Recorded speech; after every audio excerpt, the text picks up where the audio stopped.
Good morning, good afternoon, good evening to all of our participants, and I'm welcoming you all with our distinguished speakers.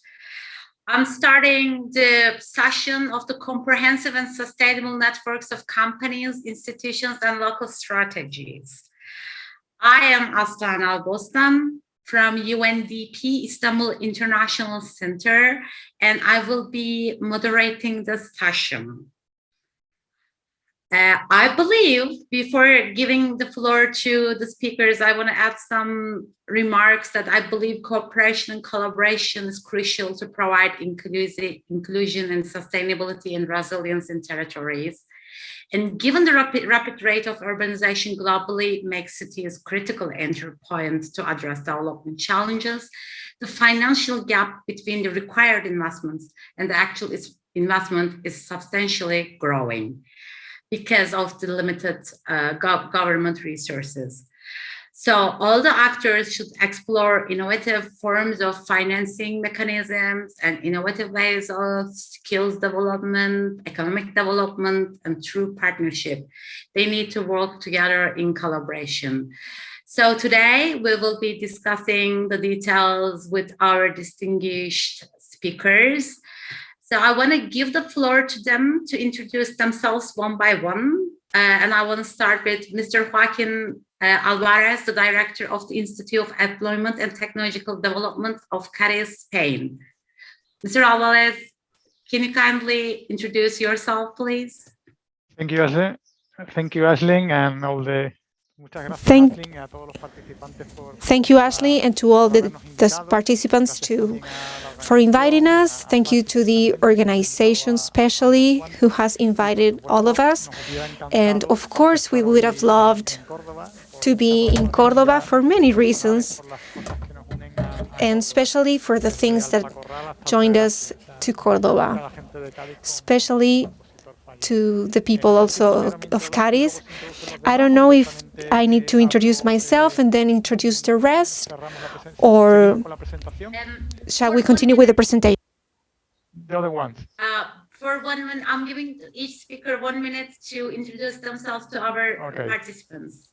Okay, pues eso, soy Joaquín González, trabajo en el... So my name is Joaquín María González. I work in the Deputation of Cadiz, which is a local government, but which has also a provincial vision.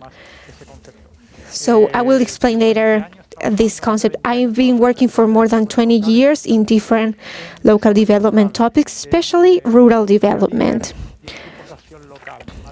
in different groups of social action. Okay, so I'll pass the thank you, Mr. Alvarez. We will get your insights and remarks in the following minutes. And I'll give the floor to Mr. Alcantar to introduce himself in 1 minute, please. Sure. Hello, everyone. My name is Juan Pablo Alcantar. I am a board member at the International Economic Development Council. What we do is that we work with mainly local economic development departments in multiple regions around the world. They could go from regional development agencies all the way to small economic development departments at rural or even just the metropolitan area. So it is combined. Basically, we just focus on doing research, on doing best practices on programs that are already being implemented, how they work to create economic development, how they approach market inefficiencies, and just basically it goes all the way from foreign direct investment and exporting all the way to entrepreneurship development and to multiple types of mandates. And we compare it, we take best practices, and that's what we train with certified economic development professionals. And basically, with regards to my background, I have actually been in charge and opening and managing an economic development department in one of the city in Mexico, but also work with multiple economic development departments on advising, on training, on multiple development programs in multiple regions. So basically, on that note, I'll give the floor back to Ashley Han. Thank you. Thank you. Thank you, Mr. Alcantar. And I'm giving the floor to Pablo Costamagna to introduce himself in 1 minute. Then you will have time to share your insights then after. Welcome. Please introduce yourself to our participants. Well, thank you. My name is Pablo Costamagna. I'm the General Coordinator of the Territorial Development for Latin America and the Caribbean. It's an organization which has been working for more than 20 years with different political actors, universities, and social actors, and also with the natural environment. I'm from the province of Santa Fe in Argentina, and I also collaborate with an institution which makes research in this topic, and it's a pleasure to be here with you, sharing this space with people from so many different countries. The word is back to you. We're honored to have you in this session. And now, Mr. Manuel San Pedro, can you please introduce yourself to our participants so they'll get to know you better? Oh, he has some problems with the connection, I suppose. So I am passing to Mr. Luis Mariano Fernandez. ¿Me escucha? Oh, Mr. San Pedro. So you're. Sí, ¿se me escucha? Sorry, I haven't heard you. Sorry. Bien. Can you please kindly introduce yourself? Bien, muchísimas gracias. Thank you very much. Good afternoon and good morning to everyone who's participating in this session from Córdoba, Argentina. As a host of this fifth forum, I'm the Vice President of ADEC, the Agency for Economical Development of the city of Córdoba, and I have experience mainly in the participation of within the consultative body of the city of Córdoba. I've been also an assessor for the analysis, administration, and tax policies course. And I have also participated as the Vice President of the Strategic Planning Council for the province of Córdoba. I am the President of the Unity of Technology Vinculation, and I have also collaborated with many different foreign organizations in matters of innovation, competitivity. Thank you. We're honored to have you. And finally, Mr. Luis Mariano Fernandez, can you please kindly introduce yourself to our participants so they'll get to know you better? Thank you very much. Greetings to the whole audience. It's a pleasure to be sharing this space with you. My name is Mariano Fernandez, and I'm the International Relations Secretary of the province of Tucumán, which has been for 5 years and since 2019. It's been a member of an area working for development together with other regional territories. I've also worked with the Ministry of Culture, the National Ministry of Culture, to generate different development programs for the rural area of our country. I've also coordinated the North Argentinian Organization and Association. I've also worked in innovation, co-creation, open government. We have celebrated and hosted many fairs. And well, that has been my background so far. Thank you. Thank you. We're honored to have you. So, dear participants, we have very distinguished speakers from different backgrounds and with their invaluable experiences. So our subject is comprehensive and sustainable networks of companies, institutions, and local strategies. So I'll give the floor to our speakers to share their insights and their comments and their work on this topic. I would like to start with Mr. Joaquin Gonzalez Alvarez to share his remarks. And you have 10 minutes, Mr. Alvarez. Floor is yours. Thank you. Muchas gracias. Thank you very much. As I was telling you at the beginning, I work for a provincial deputy. That means a local government.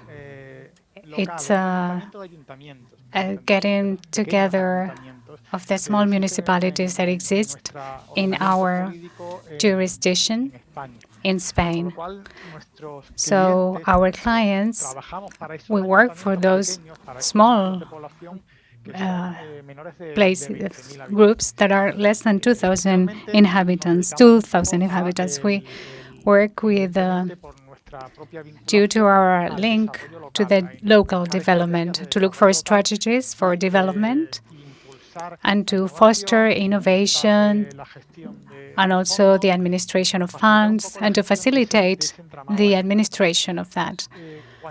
When we talk about the development, the local development, and also the territorial development, there is, or there has existed during a long time, or at least here, we have a dichotomy between the difference between the urban and the rural development.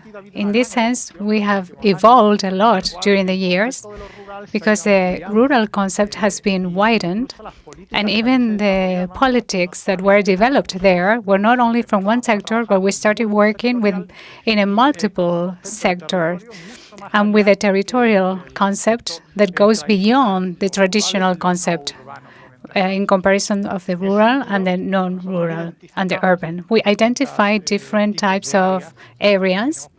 That is, we work with the peri-urban sectors and the metropolitan sectors and the zones that are far away, each one with their own challenges and opportunities, each one with their own problems and solutions that are trying to be provided in their own territory. In that sense, for us, the strategy was to take into account 3 dimensions. That is, we talk about a virtual circle. We talk about territory, we talk about project, and of people. They are not separated. They go together. The 3 dimensions go together. In order to paraphrase someone, we worry about the landscape and what is inside the landscape. This dichotomy, we have territory, territory, and territory. We insist on this a lot.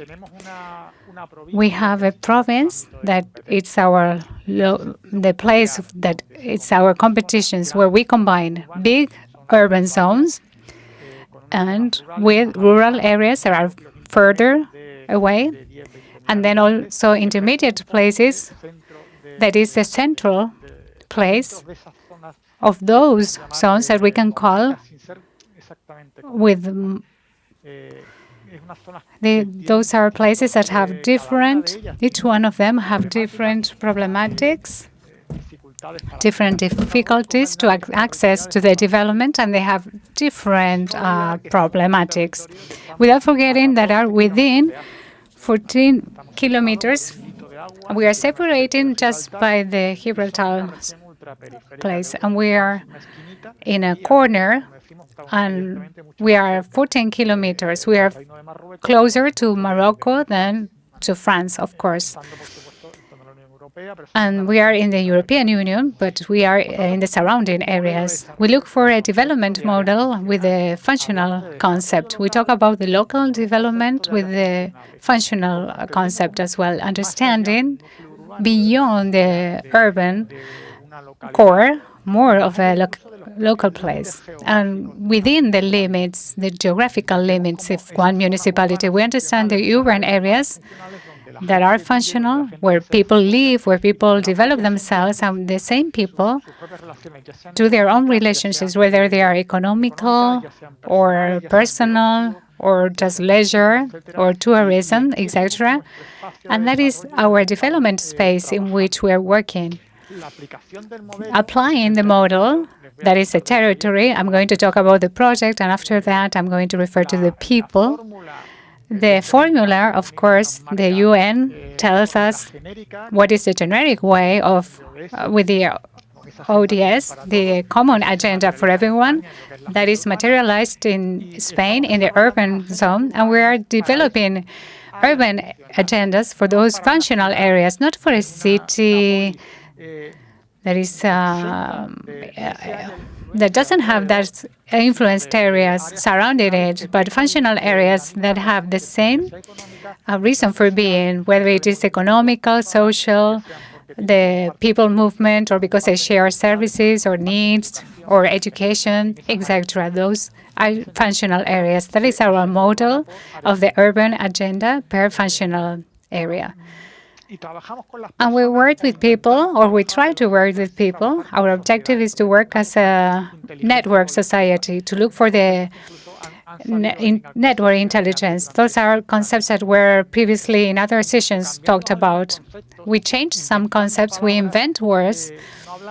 We don't talk about leadership, we talk about the trying to force the language to teach that what we need is collective intelligence, or people for these types of action plans and development within the urban areas that we are discussing about.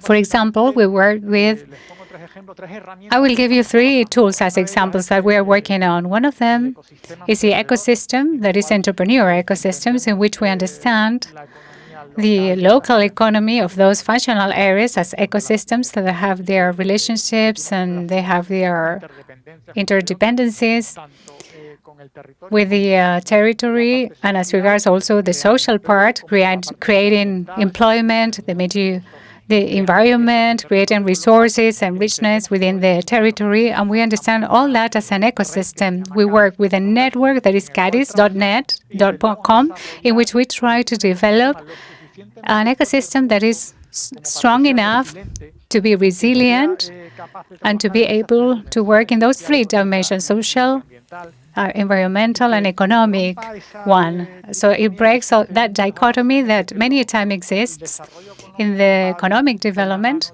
that it goes together with like a stereotype of environment resources that happens a lot, unfortunately. We work with the functional areas using this ecosystem model. Another objective is the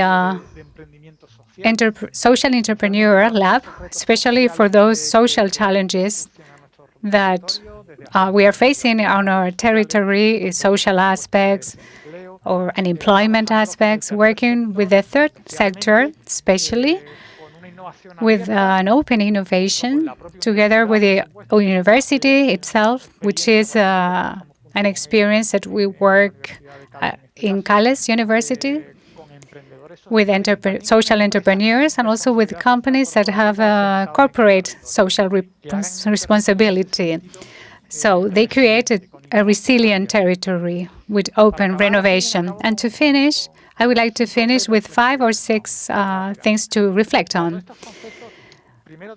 First of all, we have to foster commitment on the part of the representatives of the institutions and the companies, and as regards the territory development. We have to teach them and to make them engaged, either in the political parties or the citizenship or the companies in our territory. In this itinerary, we have to act in sceneries that are really near people. Many times in administrative places, we look for solutions where we think about things that, and we forget how to approach this correctly, looking for solving things very close to people, trying to solve. The idea is to try to solve problems that are connected to reality. We are thinking about methodology, also local development that is participating. We have to look for the leaders in each sector to try to arrive to this concept. Also, the sustainable innovation, what it can provide, the social rentability, and to define the concepts in these procedures. When we are innovative, how we create this governance architecture not to stop using the traditional, to provide training and experimentation to all the plans and programs we are developing, and lastly, to make associations more efficient so that through them we can provide knowledge, the global international perspective. To the third sector, make it like a speaker of all this development that we are carrying out as with companies and the collective groups. Thank you very much. We thank you for your kind remarks, and so our participants will have the opportunity to ask questions in the Q&A session. Now I'm giving the floor to Mr. Juan Pablo Alcantar for his kind remarks, and you have 10 minutes. Thank you. Thank you, Ashley. I'll put on my clock, but if you could tell me before in case I'm not paying attention to it, I don't want to take more time. Sure. Thank you. So what I want to focus is that 10 minutes are not enough to actually speak broadly. So I wasn't leaving a specific message. Our point here is to make sure that we cover the aspect how economic development departments should work or work with the private sector and the institutions. In our regards with the International Economic Development Council, we are focused on economic policy mostly. We touch social policy, but that is through metrics that are already embedded in the daily practice of our operations.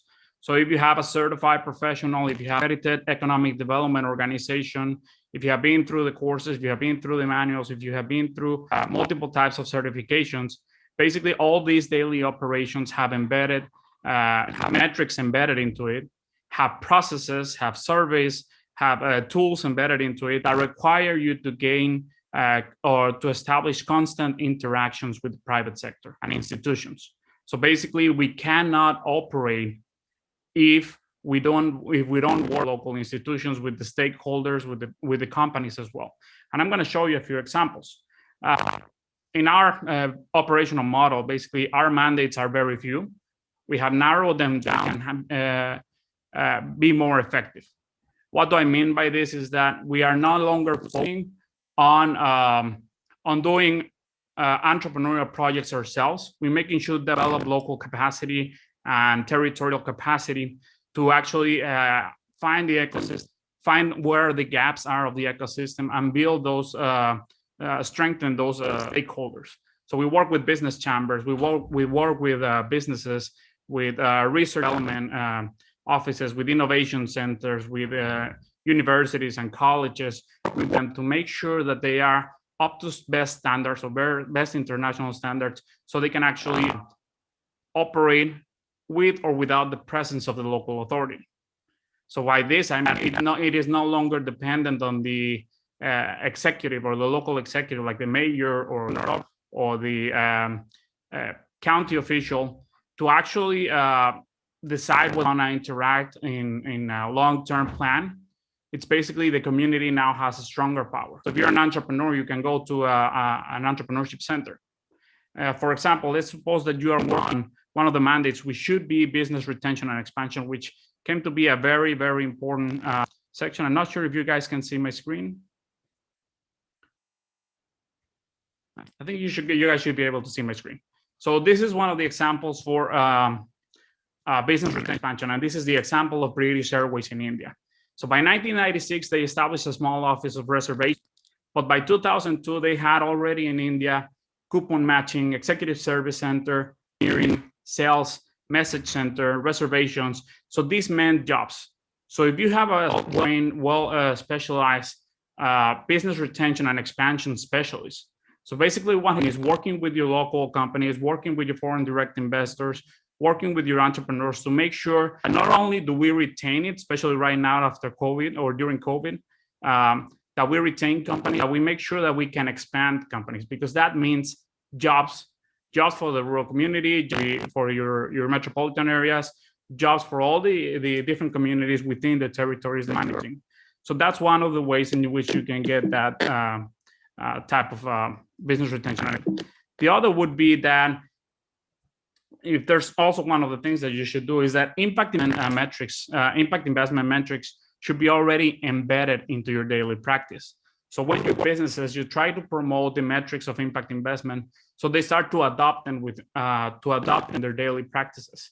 They need to start reporting also ESG, which is how they impact the environment, how they have a social impact, and how they actually implement governance as well. And one of these factors is very important, because throughout the years, we lost focus and we focused on what Milton Friedman would say, fiduciary duty as a responsibility for companies to its shareholders to do profit maximization. And that ended up bringing us into a model that is not good for the environment, that does not good social impact. So now these models work on making sure that the company actually serves the community, the company serves the employees in which that are working within the company, but at the same time, shareholders on gaining profits. So measuring impact investment, it's actually very, very important with regards to, I don't have a problem here, with regards to, hold on, give me 1 second. I think I lost track of my person. Okay, so good. So one of them I can actually leave you as well is that working with the private sector for economic offices, actually, for example, for funding, when you bring in the private sector, when you bring the local institutions, regional development agencies or local development organizations gain new taxing, which are good for continuity, which are good for long-term implementation of plans. So some of them are working to transfer not just from local government economic development departments, but they're working to implement regional development agencies. They're working also to public-private partnerships in which they have a larger funding to do, for example, to do other types of activities, planning, but at the same time, they have accountability with the community.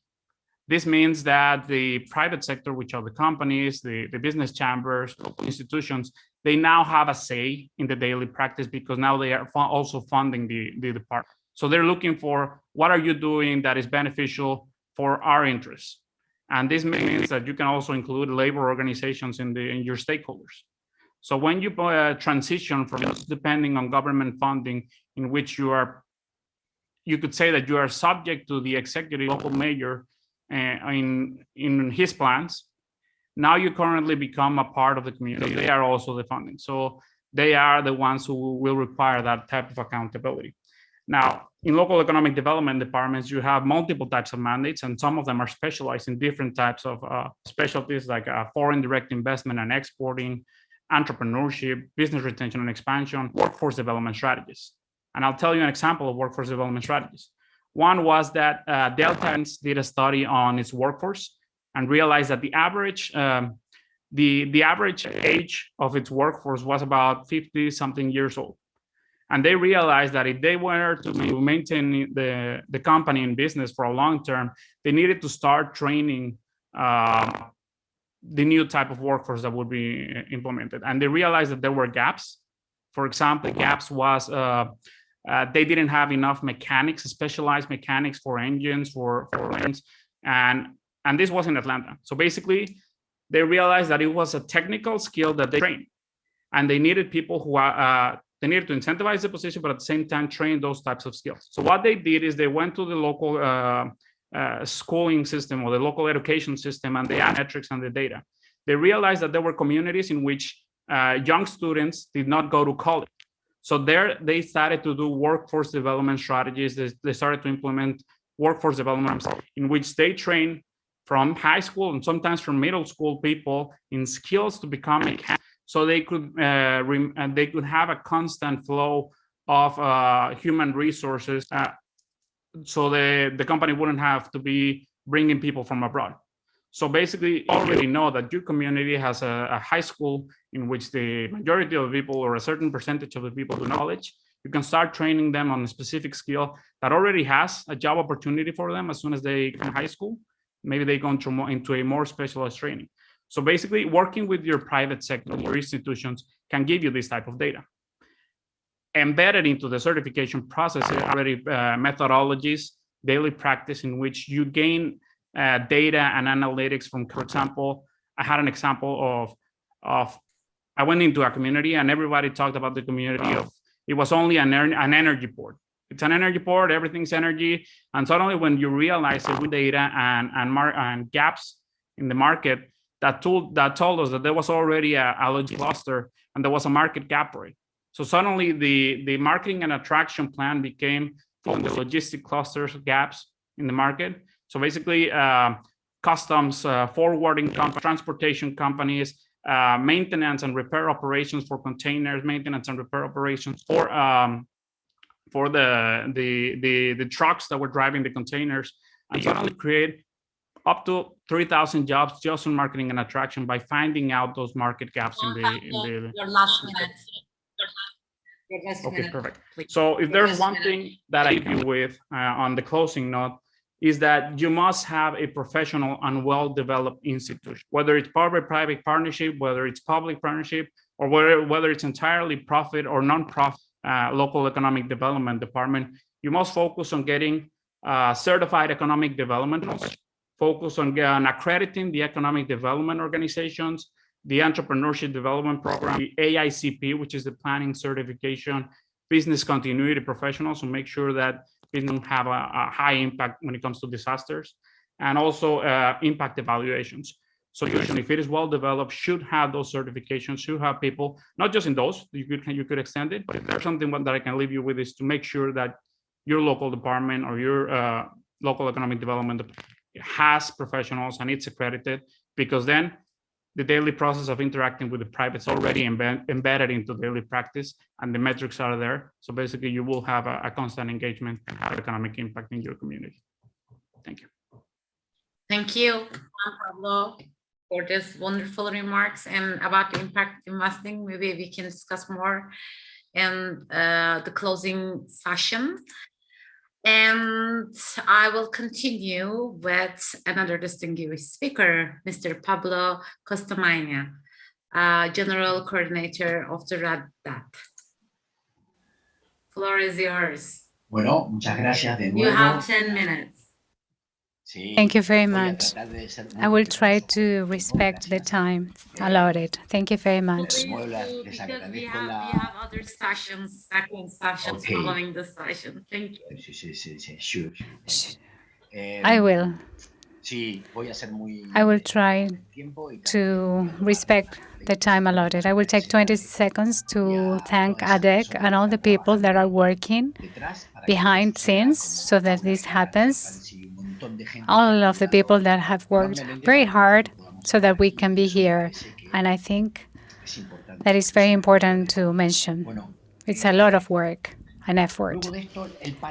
After this, the panel requested us to reflect on these new strategies for the promotion of innovation actions. And it's a reflection that we have been doing in Latin America places, particularly us in our institute, because we were wondering why weren't we so efficient when we have spent a lot of resources and time, effort, and thoughts to be able to strengthen the private sector. Why, if it was our objective in our politics, why weren't we able to really improve this after a long time? With the practice and through the time, we're reflecting this. This is an anthropological thought.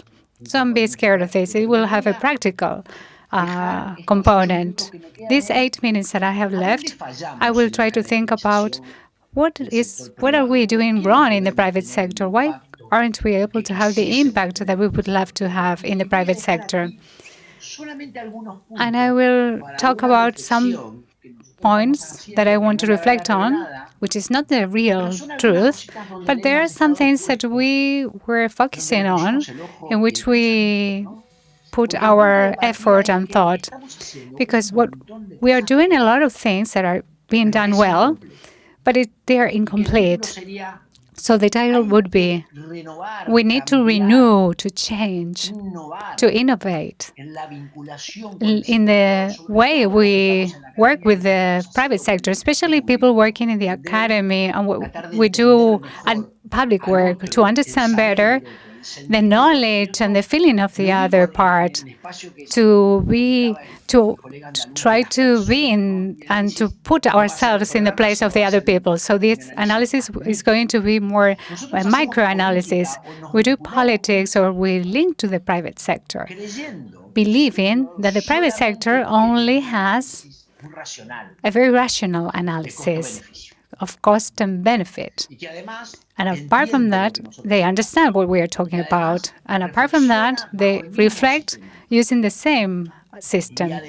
And apart from that, they understand the reality the same way as we do. And that's what we think we're making a mistake. The private sector, they have their own profile, an idea, system. Not all the time they think in the terms of cost and benefit. There are other values on play. There are other elements being taken into account when making decisions that are played in the territory in order to foster the innovative politics. And within this logic, I'm going to mention some. In the first place, the people that are in the territory. We think that the territorial dimension of the building of competitiveness, we think that the territory helps the companies. It is in our, and we believe that it is that the people that work, they rationalize in the micro and micro way. If we want to tell them that the territory helps them to innovate, if we want to tell them that they have human resources that are a percentage of this competitive, if we say that, we have to demonstrate it. My master's thesis was an interchange of the people who were in the, and how we were related in the territory. We have a lot of training and economic visions. When we asked them, to the innovator entrepreneurs, who they were working with the innovation of part of the innovation, and he said, nobody. We did it on our own. What were they telling us? My effort is a micro effort. For the people that are doing politics, we have to combine in order to explain to them, to be empathetic, what energy should be devoted to take into account the agency, the program, when behind all of this, not all the entrepreneurs, but most of them, they have an ideological vision that they don't like the state. So we start combining. We work with people that don't dimension the territory. They don't see it as a help. But apart from that, many of them do not believe in the state. I had the possibility of working with an entrepreneur. There was a president, and he was telling me all the time, you have to do what I do because I am the one that pays. And on the other hand, they devoted a lot of time to construct social capital. We cannot tell the entrepreneurs, okay, listen, this is what you have to do. We have to look like a logical dialogue with someone that doesn't want maybe the territorial dimension, that they have a different ideological way of thinking, or at least different to what we have. We don't want an excellent state relationship. They think in some sectors, they seem that there is a lot of bureaucracy, they waste a lot of time, and many times we have made them waste time. Many a time we design very beautiful programs that don't give anything to the entrepreneurs. So we have the entrepreneur is always making decisions, thinking about the cost benefit. No, that is not the case. They have a framework, they have ideological ways of thinking, and also emotional things. The entrepreneurs are in special places because we generate trust, because maybe they like being in certain places, because they like to go out, because they like to provide something. How do we do? What do we do to combine this mixture of things when we think that they want to be always competitive?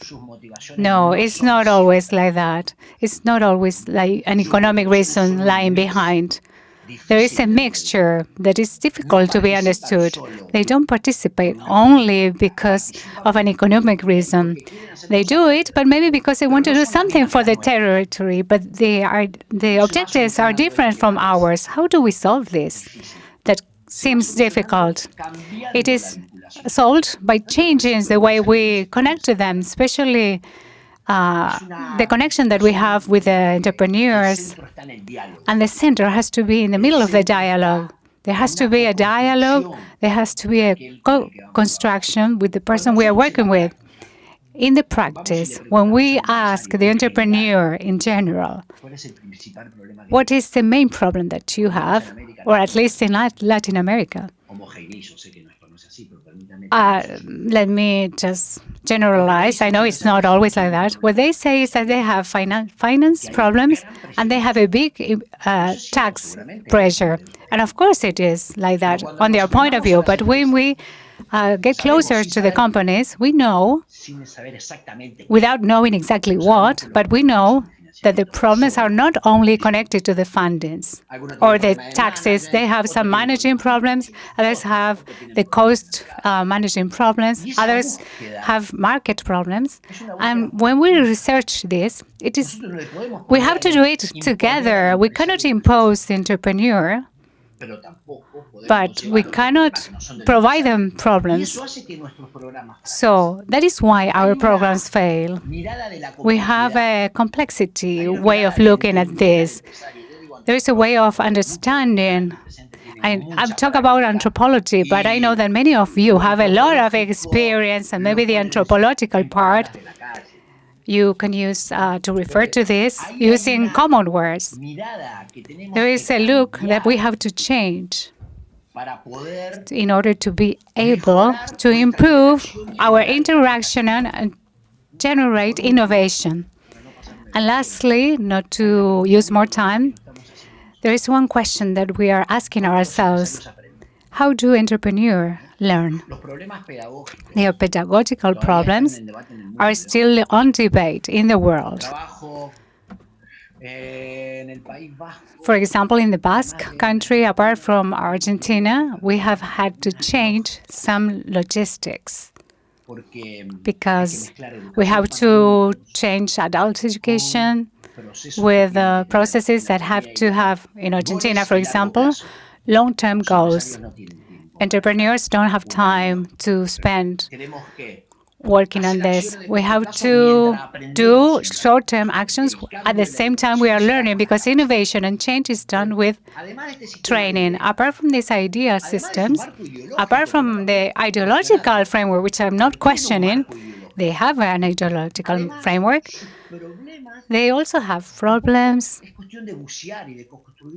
So in that scenery, how do entrepreneurs learn? So these are space constructions for learning, whether they are formal or informal, in which the dialogue and the respect has to be on the first place. And from there, we can deepen our innovative actions. For us, it means to have a change in the way we relate to them, and a deepened change for the people who have an antique way of working. I offer you and you take it, because that model, I offer you and you don't take it, it's failing. So my invitation is to reflect on this, on your practical work, where we are failing, what new things we have to change in order to be innovative in a complexity world. The problems are not solved rapidly. They are solved getting inside the problem together with the other part in order to construct capacities. And that incorporates a term that in our territorial development is a big discovery, especially for people like me who are anxious. To build this type of relationships, you have to be very patient. That's a message I wanted to share with you. It's a more micro message, more for the practice.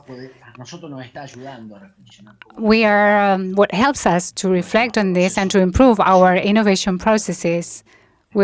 I hope I was respectful. I give the floor back. Thank you. Thank you, Mr. Pastor Magna, and then you will have another 2 minutes for the closing remarks. And I hear and understand your concerns, and I think this should be all your experiences should be discussed more in details. And now I am leaving the floor to Mr. Manuel San Pedro for his remarks. Floor is yours. You have 10 minutes.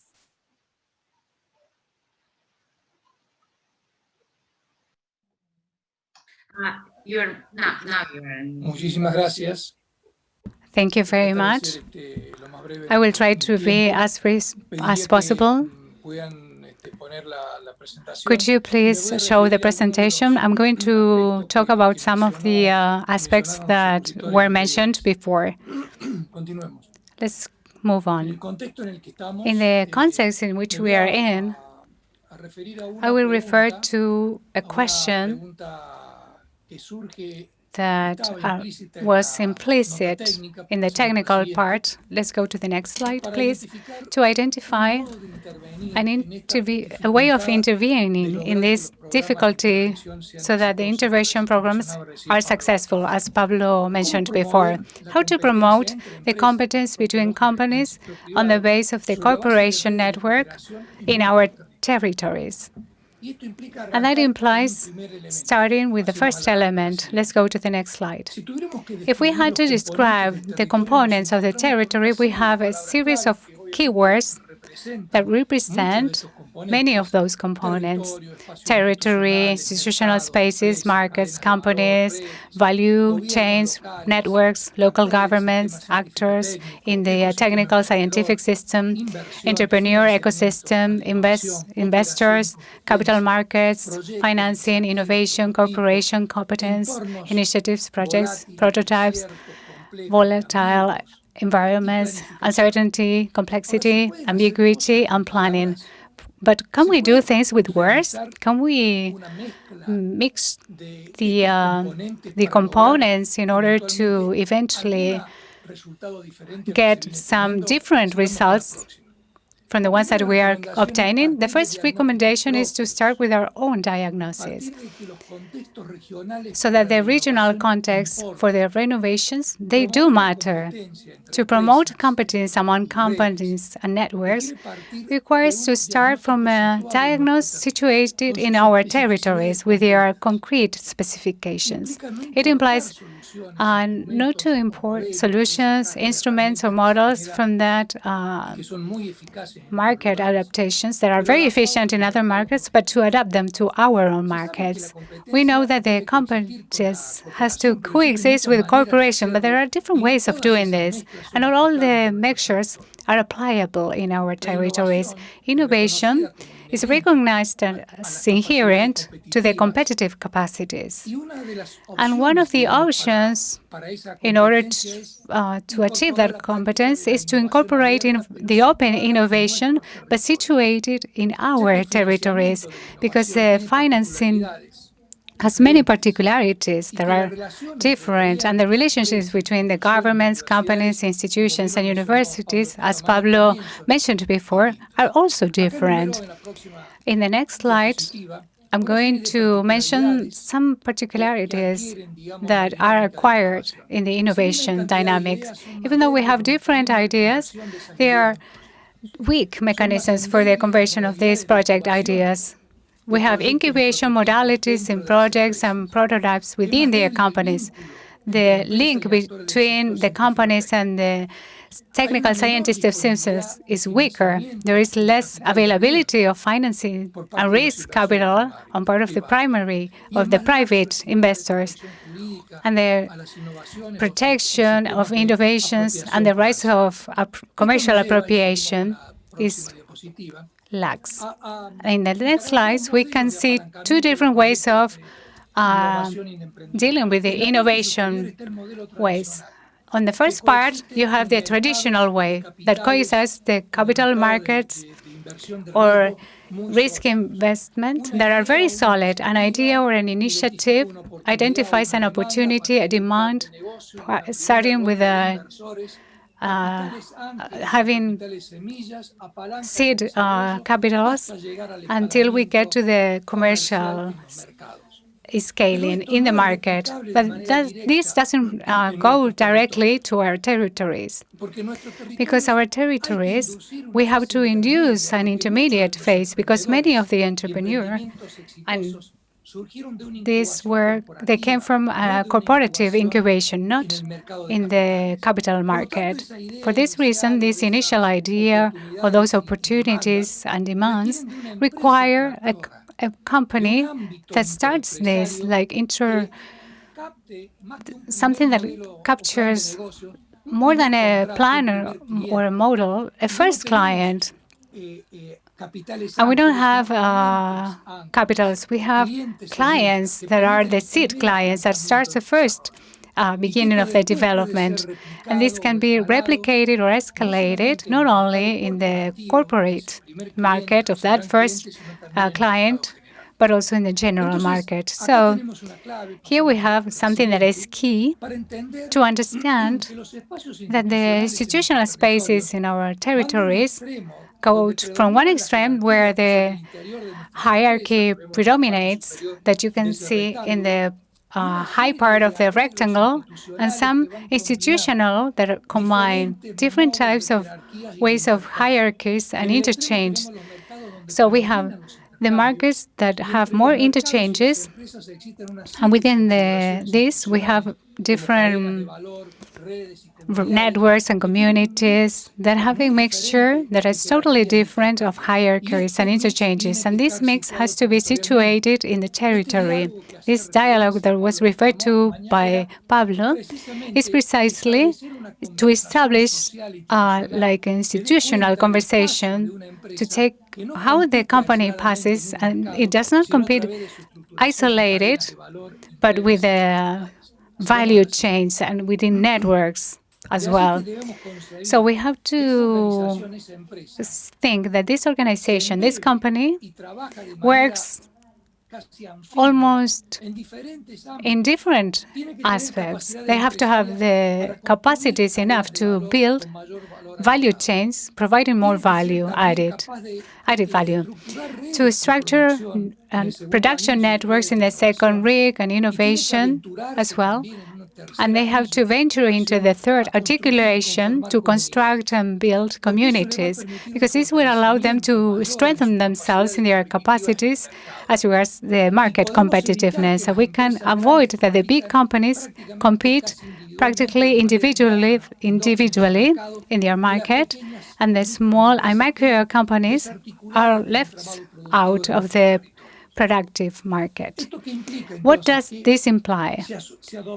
If we adopt an open innovation system, to do it focusing on the open innovation that has to start with the open and then with the innovation. We have to start by creating open capacities. We have to create conditions for the companies, so openness, interaction, dialogue, articulation, dialogue, so that the capacity of opening to the exterior or the foreign market and collaborations can be focused on the capacity of improving the innovation. The open innovation requires, first of all, before starting the innovation, having the openness capacity to innovate with others, to identify internal and external actors, to provide networks and create communities to help towards that innovation. Because companies that can participate break all this myth that is imported, that innovation is an individual inspiration. It's like a genius person that is in a garage, and then they find the investors, the risk investors that make them grow. In our territories, in general, innovation is a collective thing. It is systemic, and it is territory situated with concrete actions that require to generate conditions, because that type of innovation that you see in the bibliography, in the advanced economies, is a biography that does not reproduce the dynamics that is dynamic in our territories. Mr. Padro, you already exceeded your time with 2 minutes. Can you please finalize your complimentary comments? This figure was applied in Monterrey and how they have constructed their own networks that are internal collaboration and cooperation networks. Using a roadmap and innovation, creating communities and in which the cooperation and competence make sense. And the territories have to find a way in the circular economy, a big opportunity to create these cooperation networks that generate added value with the circular chains, value chains. And to finish, because I have to conclude with this answer to the phrase or the initial question. The companies can compete financing innovation projects using networks and communities of innovation in the territory only if the systems or the open innovation system get adequate to the local characteristics. Please go to the next two last slides, please. Thank you very much, and I apologize for not being synchronized with the exposition and the slides. No, we are so delighted to hear very fruitful remarks from you, but we have another session then after, so excuse us, but we have to adhere to the time. Thank you, Mr. San Pedro. And we will finalize the remarks session with Luis Mariano Fernandez. You have 10 minutes, and after we will pass through the Q&A session. Thank you.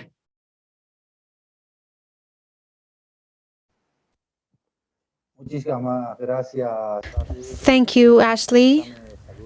I will say hello and thank everyone in the organization, Carles, the whole General Secretariat, and also the government of the province of Córdoba for bringing this fifth forum to us with the thousands and thousands of people who have participated and also listened to all the dissertations within these 2 minutes. 10 minutes, if I can tell you about the situation of Sicosur and how we relate with the private sector,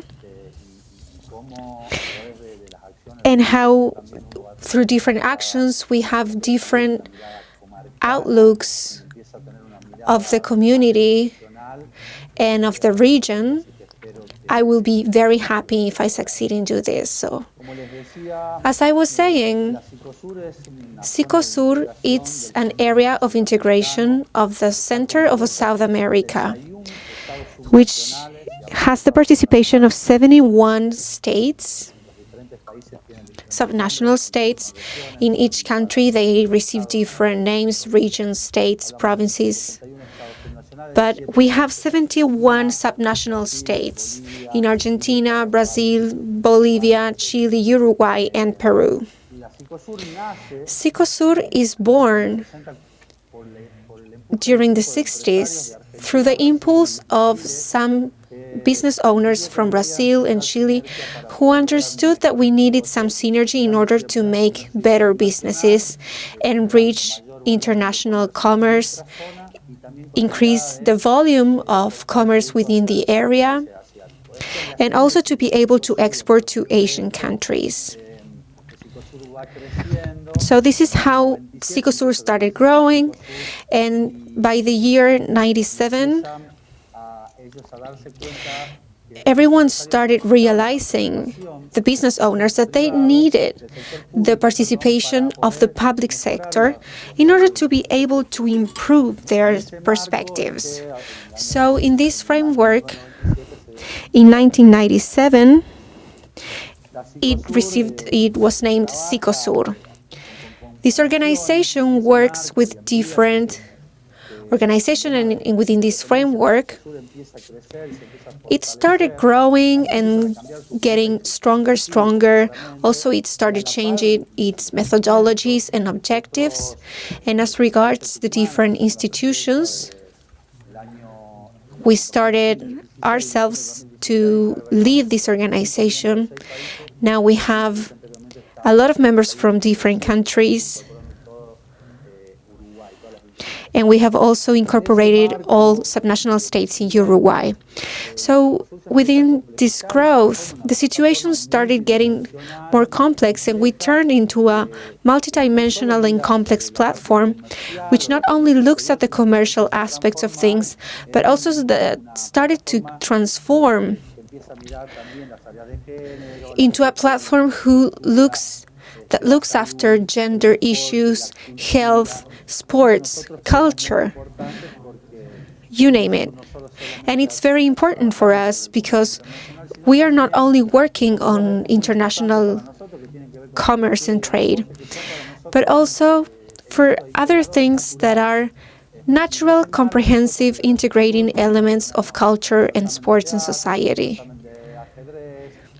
We have different chess, games, book fairs, a series of events that help us channel our efforts in these different aspects.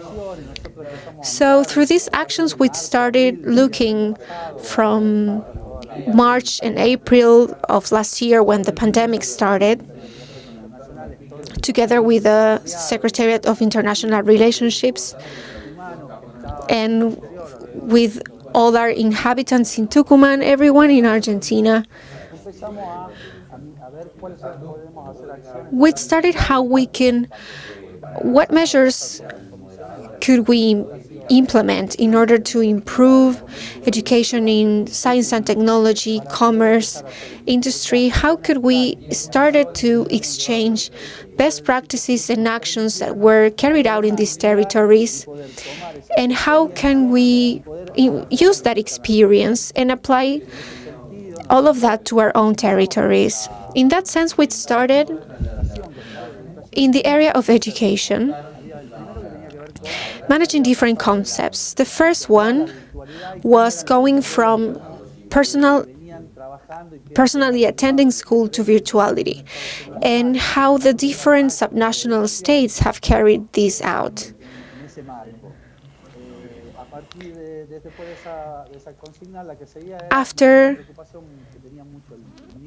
After that, we focused in one of the concerns of the Ministry of Tucumán. It was how to apply the learning of that students during the pandemic in virtual education, which was something that no one knew much about. And now, how we apply that when we are going back to schools and having these hybrid systems of attendance. So we learned a lot of experience of a lot of their problems and issues, which platforms were mostly used in order to be able to teach their lessons. And we also had some meetings with specialists from the UN in order to be able to learn new ways to survey and take measurements of this. In the sector of tourism, what happened is that we had more than 45 representatives of the sector generated new tourist packages. And all of them had something in common, which was proximity tourism. So when everything gets a little bit more loose, which was later for us, we were going to be able to travel. But for our case, for Tucumán, we are at least 200 kilometers away from every place. And we were all certain that that was going to be the new methodology to be applied. And that also implied and incorporated every other aspect of the tourism activities. After these different provinces from the northwest of Argentina, they joined and created a circulation space with the same protocols, and they all organized a tourist circuit. Also from the industry sector, we started working with different production specialists.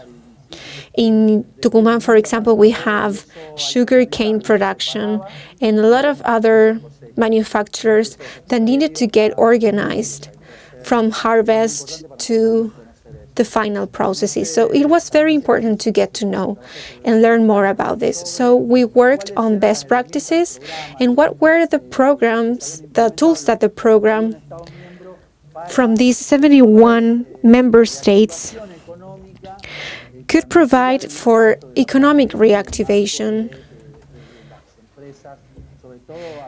for different companies, especially for SMEs.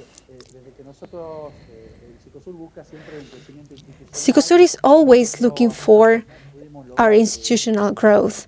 Last year, we were able to pass a new statute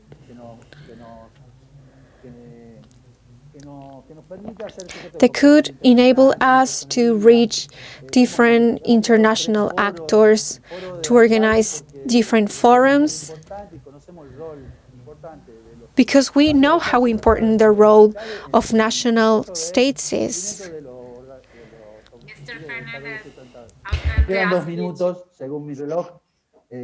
Just about to finish the time according to my clock here, but I wanted to tell you that our forum, that the one that we started to work a lot on, we understand the importance of sustainable development goals, and also for business owners who participated in our first roundtables with more than 200 companies participating in. And within the first 3 months, we actually got to really concrete a lot of businesses. So we managed somehow to organize with them, see what projects should be prioritized, because we also realized how deep was the situation and the needs of economies in this peripheral area.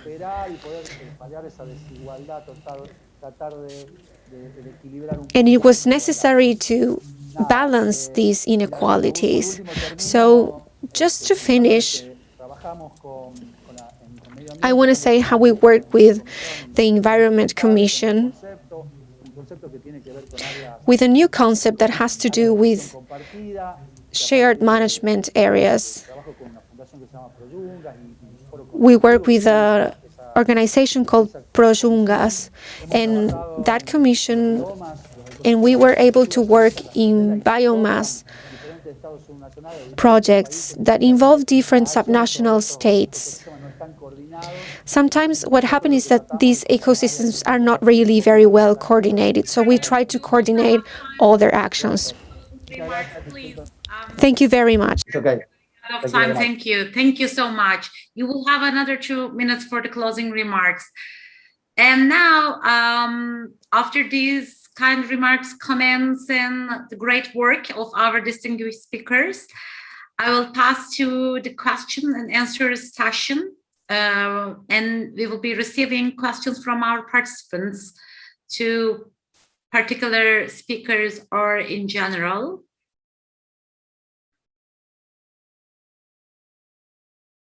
Okay, so as far as I understand, the questions are in Spanish. Would someone help me with this translation?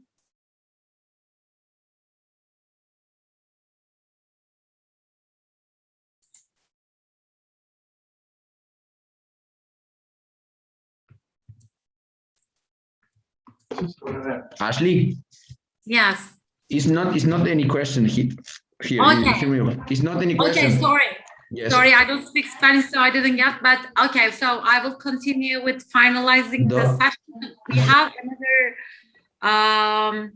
around 20 minutes, I suppose, or 15 minutes. We have another 15 minutes.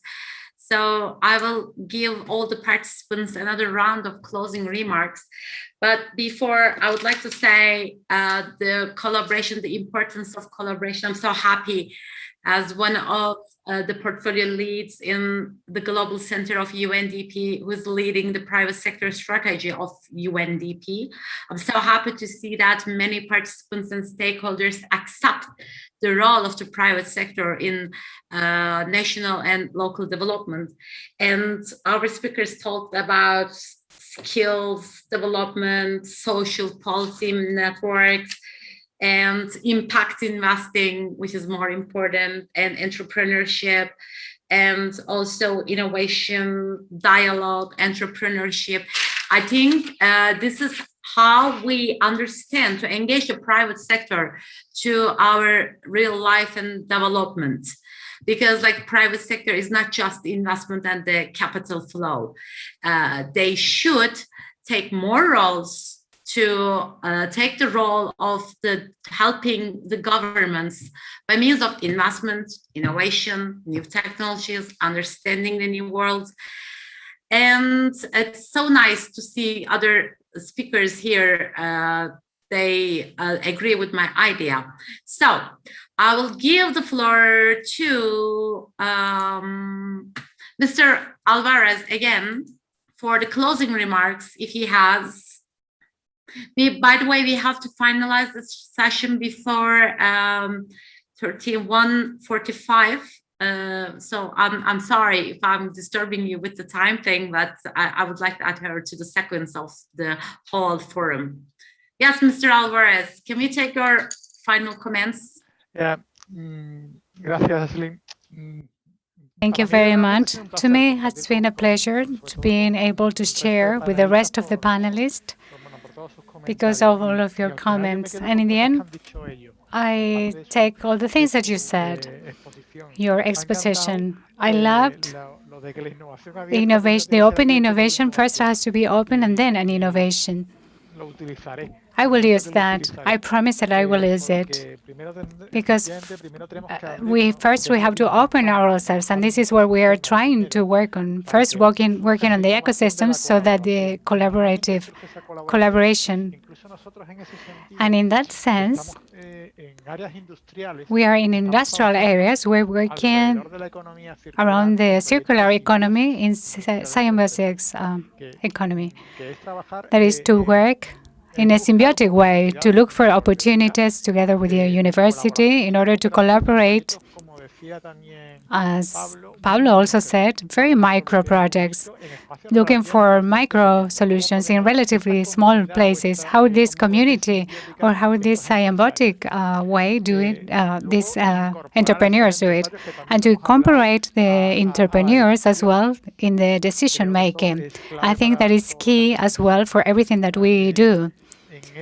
In that ecosystem, we have to sit together in an equal way to have a participatory dialogue. In football, in soccer, we normally say that when we sit in the local participatory sector, we take off our company T-shirt and we put on the territory T-shirt. So we play with the same T-shirt. One can be the goalkeeper and the other person may be on the extreme or any other soccer game they play. Each one has their own particularities, but if we change our T-shirt, the perception is changed. I think that these are the key points of this roundtable, to integrate everything and to integrate the entrepreneurs as a daily work that we do. Without them, there is no ecosystem possible. Thank you very much.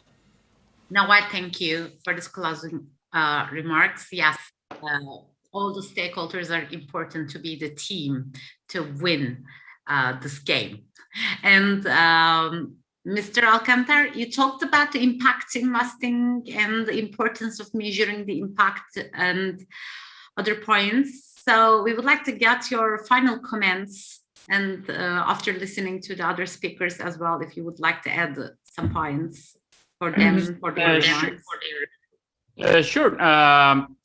Basically, what we're trying to do is that the International Economic Development Council has the metrics that are embedded into our daily practice, and they could go from sustainability, from localizing ODS, from green metrics as well. But at the same time, we work with companies to implement ESGs. We work with companies to implement impact investment metrics. So basically, if they are public companies that are open to shareholders, and suddenly the portfolios or the asset managers' portfolios in which investors, especially millennials who are inheriting the portfolios of their fathers or their parents, basically what this does is that they're looking for new opportunities. They're looking for companies that are engaged within the community, that are helping in multiple things, whether it's innovation, whether it's working with, for example, the microscopic nanotechnology microscope at a university on how to research new technologies there, how to create workforce development programs, how to create environmental solutions at a local level, how to engage with entrepreneurs and entrepreneurship centers to develop suppliers that are not, or just to simply to engage with local centers or the local stakeholders on improvements. And maybe they are not directly impacted towards, but they have an impact within the community. So we work with different types of metrics. We have best practices. Most of these things have been solved by other economic development organizations around the world. So basically engaging practices, learning how they did it, how they implemented impact investment metrics, how they work with companies, start developing the reporting or the report of impact investment, how they are actually using it is very, very important. And economic development organizations are catalysts of change. They make sure they work with business chambers as well on what ESG is, how it is implemented for businesses, not just multinational enterprises, but at the same time, how work with your own companies as well on how to implement them. What are those things that they should be reporting? Because it's the public relations with the community as well. Thank you. And Mr. Costamagna, you have some concerns on the entrepreneurship and private sector, but you were still hopeful as far as I understand. So no, solamente to align together with Joaquin and Manuel, to align myself in their interventions, in the logistics of being close, and what Joaquin says about the open before innovating, being open.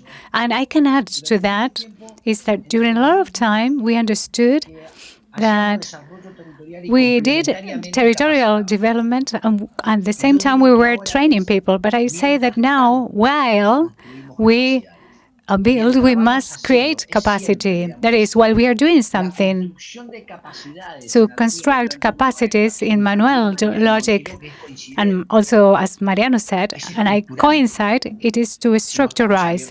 If we are not open, we cannot innovate. If we don't change things, we cannot jump.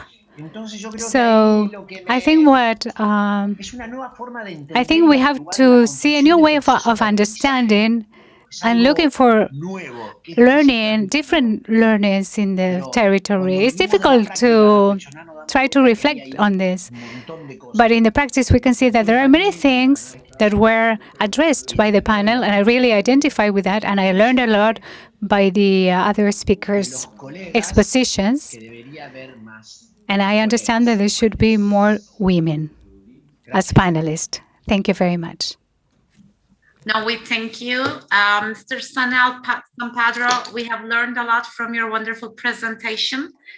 And skipping the Q&A session, you also have some time for closing remarks, if you would like to add something or add notes to the other speakers.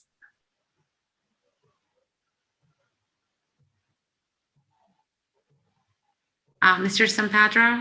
Falta Manuel, Mariano y Manuel. You're muted. Yes.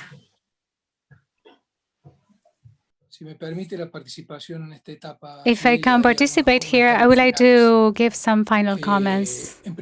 First of all, I would like to say that we have to be open to the importation of ideas that are happening somewhere else. Because if we say that an open innovation is openness, we have to be very open to incorporating new ideas, not to apply those ideas when they are given as tools or as devices, because they are already produced for other territories, for other logistics, for other types of actors or relationships. To be very open, receiving ideas, and very specific in deconstructing those tools and building our own tools and our own experiences, and to create the capacity learning. In this idea of learning by doing, and not forgetting about evaluating negatively the impact of some projects. And if we embark on a widened approach, and not wait for small miracles, not like the big area or innovation, the beta version, the minimal viable product, the pilot test that can be escalated, not to embark ourselves in big projects with slow methodologies and not agile methodologies that have imported ideas that came embedded in tools that are not useful for us in our own territories.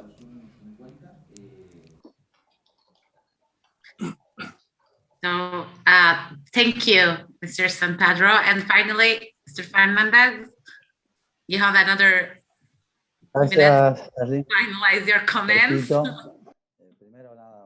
First of all, it's a pleasure again to listen to other concepts, to the concepts that I have listened since I was younger, when I used to work with the creation of companies, when we talked about learning by doing, the open innovation of the capacities and knowledge that complement each other.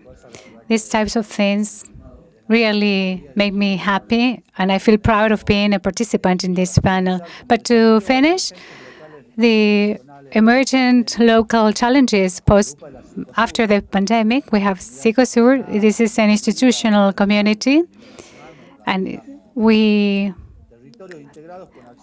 integrated territories and reactivation of the social and economic sector. For us, those are the challenges that we are facing in order to diminish, to reach the gap, to have more employment after the pandemic, and to promote sustainability in the thematic themes. For us, those are the challenges in this part of the world. Thank you very much, Adriana, and also a pleasure having shared with all the panelists and the presenters. Thank you. I personally learned a lot from another part of the world. In Argentina, still some debates are going on, and then people are working for the local development and impact of the investments and skills development and capacity building and innovation and entrepreneurship. Although these kind of ideas seems to be some words, we are ready to see the depth of these words. And these are the words that we would be building for the next generations, because we have learned a lot in the previous years. And so obviously it hasn't worked really well. So we ended up at this point by means of the social inequalities, gender inequalities, and also the environmental problems. So I believe, so we will build a new world. And so what I'm saying, I'm iterating, these are not just the keywords. They're behind it, in depth of it, and we'll be working together. And this session remarks again the importance of collaboration, cooperation, and including all the stakeholders in the field for this local and economic development. So I would like to thank all of the participants again one by one for sharing their wonderful experiences, wonderful work, and invaluable insights. And I would like to thank all the organizers and also the interpreters who worked during this program. And of course, the participants, you are the most important. So if you weren't here, it didn't mean anything. So we'd be discussing among ourselves. Thank you for participating and listening to us. So I'll say bye-bye and thank you again.